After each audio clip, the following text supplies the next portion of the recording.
Eu queria trazer aqui o caso, na verdade, de um descendente de africanos, que é o Mexias.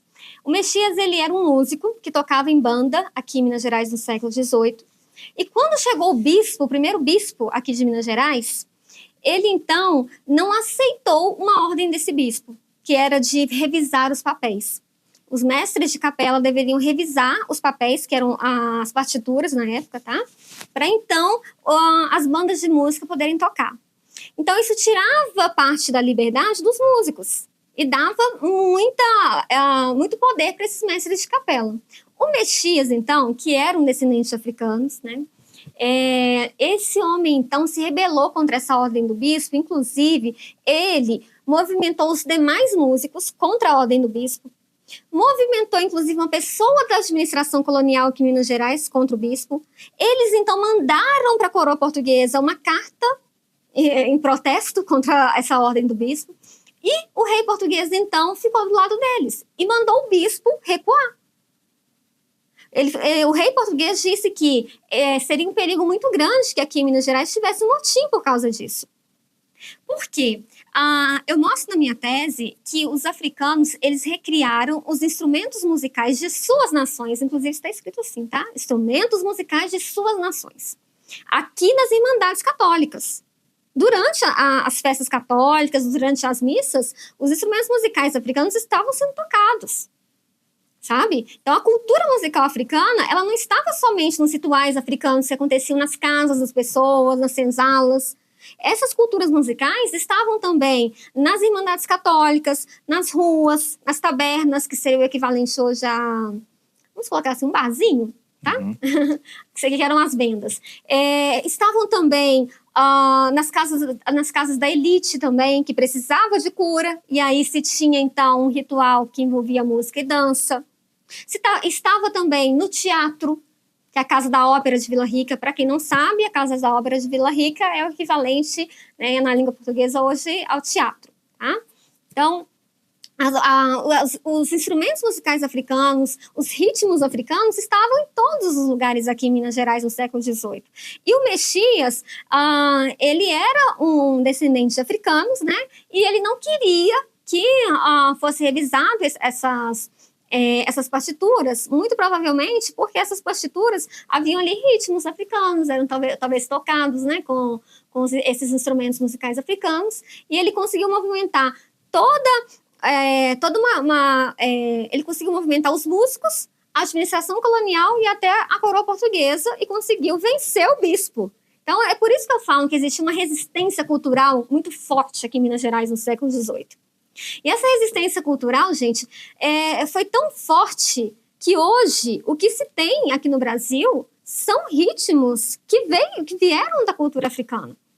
E nós precisamos preservar essas culturas, o congado, precisamos muito preservar tudo isso e levar essa mensagem para as pessoas de que houveram recriações culturais na área musical que eram africanas. Além dele, né, que é um caso que eu precisava falar, que é de um descendente de africanos. Inclusive, gente, eu evito na minha tese a usar as palavras crioulo, negro, preto. Quando está no documento, eu falo assim, o descendente de africano, mencionado no documento, como preto, enfim, eu falo assim, porque eu também quero ser fiel ao documento, não posso mentir. Existia uma hierarquia de antigo regime que classificava as pessoas, tá, no século XVIII. Mas, na minha tese, eu tento não trabalhar com isso, até porque eu quero mostrar a continuidade das culturas africanas. Então, por isso eu falo descendentes, porque esses descendentes, eles deram continuidade a essas culturas. Então, por isso, eu evito esses termos e utilizo a palavra descendentes. Mas uma africana, por exemplo, que eu trago na minha tese, muito importante também, é a Ângela Maria Gomes. A Ângela Maria Gomes, ela fazia na casa dela, que era inclusive do lado da casa do padre, ela era rica, tá? Só um detalhe. Ela era rica.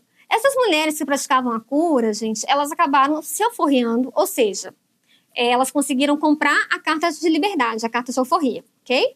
Essas mulheres, elas conseguiram, inclusive, muitas delas ficarem ricas. E essa Ângela Maria Gomes, ela fazia um ritual em torno de uma árvore gameleira, na casa dela. E, é claro, se tinha muita música e muita dança. E esse padre chegou em um determinado momento que a denunciou à Inquisição. Essa Ângela Maria Gomes também teve o seu sumário de culpa aberto, mas ela não foi processada.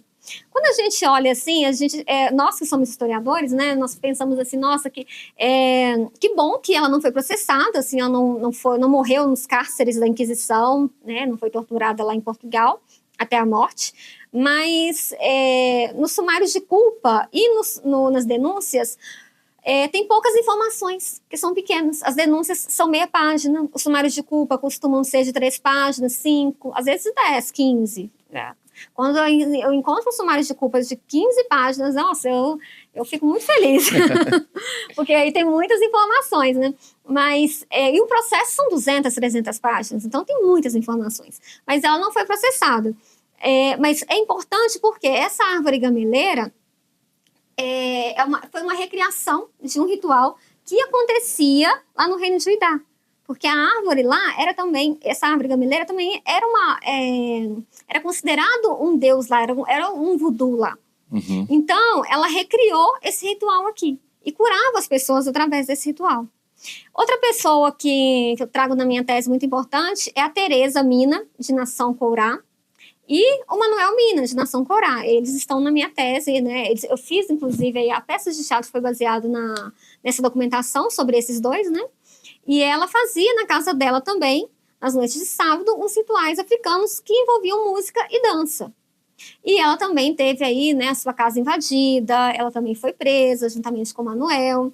Esse Manuel ainda era um escravizado. Olha só que interessante esse caso.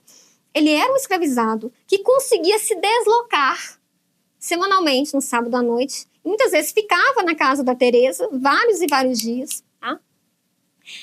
Para participar, então, desses rituais. E quando ele foi preso e levado para o senhor dele, ele, então, começou a fazer umas danças, isso aí é o documento que está falando, né? Umas danças de roda e dizer a palavra cobra, cobra, cobra. Imediatamente, então, as pessoas que estavam segurando ele, os capitães do mato, ficaram com medo e soltaram ele. Porque sabiam que ele estava ali invocando o deus serpente Dananguibé, que é lá nessa região, né, Juidá, Ladá, Daomé, esse deus era cultuado nessa região da Costa da Mina.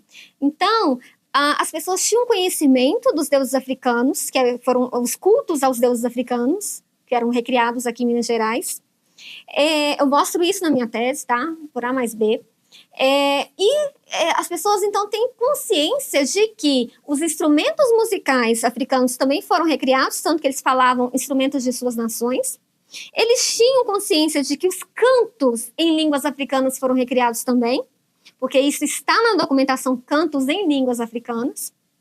Então, infelizmente, gente, nenhum escravizado escreveu um documento, sabe? Então, eu tenho que ler a documentação que era escrita pelas pessoas que estavam na administração colonial, que estavam na Inquisição, e que eram pessoas que queriam reprimir, né, os africanos e seus descendentes, reprimir essas culturas, tá? Então, eu tenho que, talvez, tirar leite de pedra, né? Eu tenho que ler nas entrelinhas. Mas eles sabiam que os cantos eram em línguas africanas, tanto que eles escreveram. Eles sabiam que eram instrumentos musicais de suas nações, ou seja, dos seus reinos de origem. Eles sabiam de tudo isso. Porque era muito claro que eles recriaram seus conhecimentos aqui em Minas Gerais no século XVIII. É por isso que eu bato tanto na tecla que houve uma resistência cultural, e é por isso que eu trago o conceito, eu crio o conceito de agência pela via do conhecimento. O que é uma agência? É uma ação concreta pela via do conhecimento, um conhecimento que eles recriaram aqui e que eles utilizaram para resistir culturalmente ao poder estabelecido. O poder da igreja, o poder colonial, o poder dos senhores. E através disso, então, eles resistiram bravamente, né, a esse processo tão cruel, violento, terrível, que foi a escravização de pessoas. Inclusive, um dado importante, gente, é que nós, na academia, dentro das universidades, estamos utilizando o termo escravizados e não mais escravo, ok? Por quê? O termo escravizados remete ao fato de que a pessoa, ela não nasce escravizada, né? Ela não nasce um escravo. Isso não existe. A palavra escravo, ela naturaliza. Parece que sempre foi assim. Não é. Ninguém nasce escravizado. A pessoa, ela é escravizada diante de um determinado processo histórico, que são as guerras, enfim. E as pessoas que são escravizadas ao nascerem, né, de mães escravizadas aqui no Brasil, elas também não nasceram escravizadas. Elas foram escravizadas também diante de um processo histórico, que são as leis. As leis que estavam vigentes naquele período.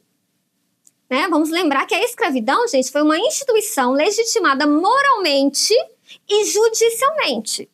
Então, era por causa das leis que este bebê tornava-se, então, uma pessoa escravizada, ok? Então, por isso, nós estamos aí utilizando os termos, né, o termo escravizado. Isso é muito importante de se falar.